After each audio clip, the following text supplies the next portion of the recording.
একটি নাম যেটা শুনলেই শক্তিশালী মানুষের মুখ অন্ধকার হয়ে যায়। একটি দ্বীপ যেখানে ক্যামেরা ছিল কিন্তু সত্য ছিল লুকানো। আর কিছু ফাইল যেগুলো প্রকাশ পেলে বদলে যেতে পারে পৃথিবীর ইতিহাস। এই ভিডিওতে আমরা কথা বলবো the Epstein file. Early this morning, when you knocked upon my door. Early this morning. Jeffrey Epstein একজন বিলিয়নার ফিন্যান্সার, কিন্তু তার টাকার চেয়ে বেশি শক্তিশালী ছিল তার কানেকশন। রাজনীতিবিদ, বড় ব্যবসায়ী, বিশ্ববিখ্যাত সেলিব্রিটি বা অনেক নামই তার ডায়েরিতে ছিল। কিন্তু প্রশ্ন হলো, একজন সাধারণ মানুষ কিভাবে এত ক্ষমতার কেন্দ্রবিন্দুতে পৌঁছায়? অ্যাপস্টিন সম্পর্কে প্রথম অভিযোগ আসে 1996 সালে। মেরিয়া ফারমান নামে একজন ব্যক্তি এফবিআইকে বলে যে অ্যাপস্টিন তার শিশু এবং তার ভাগ্না-ভাগ্নীদের সাথে চাইল্ড পর্নোগ্রাফি ঘটিয়েছে।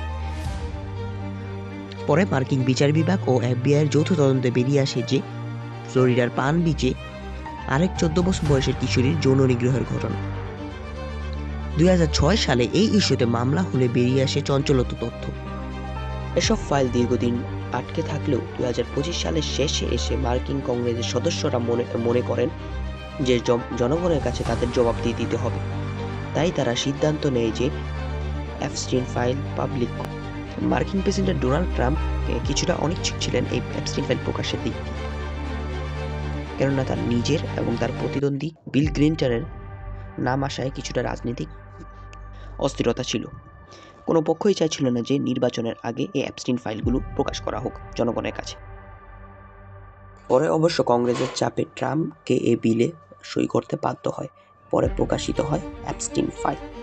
অ্যাপস্টিন ফাইল যখন প্রকাশ করা হয় তখন বোঝা যায় যে অ্যাপস্টিন ফাইল কোনো নিছক কিছু মানুষের নাম নয়, এটি হলো 30 বা 65 লাখ পৃষ্ঠার তথ্যের ভাণ্ডার। জেফ্রি অ্যাপস্টিন ছিল একজন মার্কিন বিলিয়নার। তিনি তার জীবনে ছিলেন অত্যন্ত বুদ্ধিমান এবং তার ছিল অনেক টাকা, কিন্তু সেই সবের আড়ালে তিনি ছিলেন একটি নরপিশাচ। অ্যাপস্টিন অসহায় পরিবারের মেধাবী মেয়েদের স্কলারশিপের আশায় বা মডেলিংয়ের আশায় দিয়ে তাদেরকে নিজের জালে জড়াতেন অ্যাপস্টিন।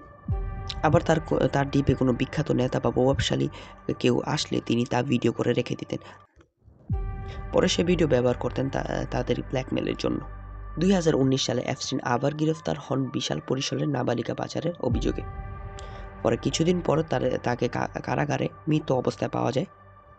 তদন্তকারীরা বলে এটা একটা আত্মহত্যা ছিল, কিন্তু জনগণ মনে করে বড় বড় বিজনেসম্যানের অপকর্ম ঢাকতে তাকে হত্যা করা হয়েছে।